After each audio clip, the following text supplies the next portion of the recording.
అందరికీ నమస్కారం. The education ఛానల్కి స్వాగతం. ఆంధ్రప్రదేశ్లో ఇటీవల ఇంటర్మీడియట్ రిజల్ట్స్ వచ్చాయి.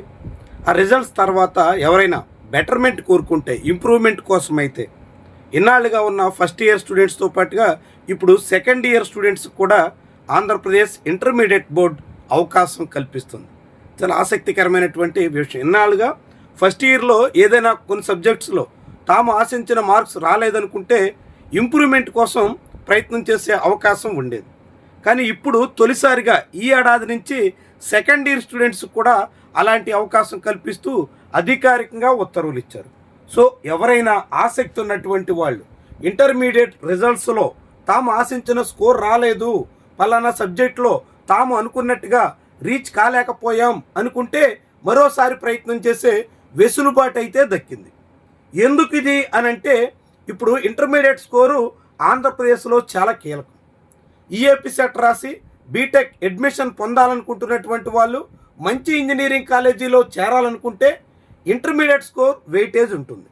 తెలంగాణ రాష్ట్ర ప్రభుత్వం ఇంటర్ స్కోర్ వెయిటేజ్ని తొలగించింది, కానీ ఆంధ్రప్రదేశ్లో మాత్రం ఇంకా ఇంటర్ స్కోర్ వెయిటేజ్ అనేది కొనసాగుతుంది. 25% ఇంటర్మీడియట్ స్కోర్ వెయిటేజ్ ఉన్నప్పుడు బెటర్మెంట్ ద్వారా ఏ మాత్రం ఇంప్రూవ్మెంట్ చేసుకున్నా అది మీకు ఈఏపీ సెట్లో ఉపయోగపడుతుంది. ఈఏపీ సెట్ స్కోర్ అటు ఇటు అయినప్పటికీ కూడా రెండింటినీ కలిపి మీకు ర్యాంక్ ఇస్తారు కాబట్టి అప్పుడు మీకు చాలా ప్రయోజనం కలిగిస్తుంది. సో ఎవరైనా ఇంటర్మీడియట్లో మీరు ఆశించిన స్కోర్ రాలేదని అనుకుంటే, మరోసారి ప్రయత్నం చేసే ఆసక్తి ఉంటే ఖచ్చితంగా ఇంటర్మీడియట్ సెకండ్ ఇయర్కి కూడా ఇంప్రూవ్మెంట్ అవకాశం కల్పించారు కాబట్టి అలాంటి అవకాశం ఉన్నటువంటి వాళ్ళు ఇప్పుడు మే నెలలో జరగబోతున్నటువంటి ఎగ్జామ్ కోసం వెంటనే ఎగ్జామ్ ఫీజు చెల్లించే అవకాశాన్ని కల్పించారు. ఎవరైనా పాస్ అయినా ఫెయిల్ అయినా ఎవరైనా సరే ఈ ప్రయత్నాన్ని మీరు చేయొచ్చు. మొదటిసారిగా ఇంప్రూవ్మెంట్కి సెకండ్ ఇయర్ వాళ్ళకి ఛాన్స్ ఇచ్చారు కాబట్టి మీకు ఇప్పటికే ఉన్నటువంటి స్కోర్ కన్నా ఏ మాత్రం పెరిగినా అది అంతో ఎంతో మేలు చేస్తుంది. సో ప్రయత్నం చేయడం చాలా ప్రయోజనం. సో అలాంటి ప్రయత్నం చేయాలనుకున్నటువంటి వాళ్ళు ఎవరైనా పాస్ అయినటువంటి సబ్జెక్ట్ ఇంప్రూవ్మెంట్కి అయితే ఒక్కొక్క పేపర్కి 160 రూపాయలు ఫీజు చెల్లించాల్సి ఉంటుంది. సో 160 రూపాయలు ఫీజు చెల్లించి మీరు ఏదో ఒక సబ్జెక్ట్లో మీ స్కోర్ని ఇంప్రూవ్మెంట్ చేసుకోవడానికి ప్రయత్నం చేస్తే అది మీకు మంచి స్కోర్కి ఈఏపీ సెట్ ద్వారా బీటెక్లో అడ్మిషన్కి తోడ్పడే అవకాశం ఉంటుంది. ఇక ప్రథమ సంవత్సరం అంటే ఫస్ట్ ఇయర్ లేదా సెకండ్ ఇయర్ ఏదో ఒక సంవత్సరానికి సంబంధించి మొత్తం ఫెయిల్ అయినటువంటి వాళ్ళకైతే 600 రూపాయలు, మొత్తం బోత్ 2 ఇయర్స్ కలిపి అయితే 1200 రూపాయల ఫీజులు చెల్లించాల్సి ఉంటుంది.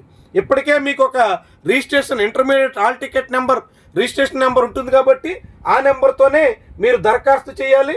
ఇప్పటి వరకు ఈ దరఖాస్తుకి చివరి తేదీ 24 నుంచి, అంటే రేపు సోమవారం నుంచి 27/4 వరకు, అంటే వారం రోజుల పాటు గడువిచ్చారు.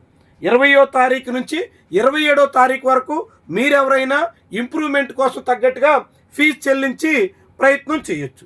దీని ఎగ్జామ్స్ వచ్చే నెల అంటే మే నెలలో జరగబోతున్నాయి కాబట్టి మే నెలలో జరిగేటువంటి ఎగ్జామ్స్కి సంబంధించి ఎవరైనా ఈ ప్రయత్నాన్ని చేయొచ్చు.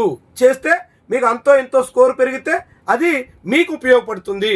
ఇంటర్మీడియట్ సెకండ్ ఇయర్ పాస్ అయ్యి స్కోర్ వచ్చి ఈ స్కోర్తో సరిపెట్టుకుందామని కాకుండా ఇంకా బెటర్మెంట్ కోసం ప్రయత్నం చేద్దాం అనే ఆలోచన ఉంటే మాత్రం ఖచ్చితంగా ఆంధ్రప్రదేశ్ రాష్ట్ర ఇంటర్మీడియట్ బోర్డు కల్పిస్తున్నటువంటి ఈ అవకాశాన్ని వినియోగించుకోండి, మీకు చాలా ప్రయోజనం. ఇది ఈరోజు వీడియో.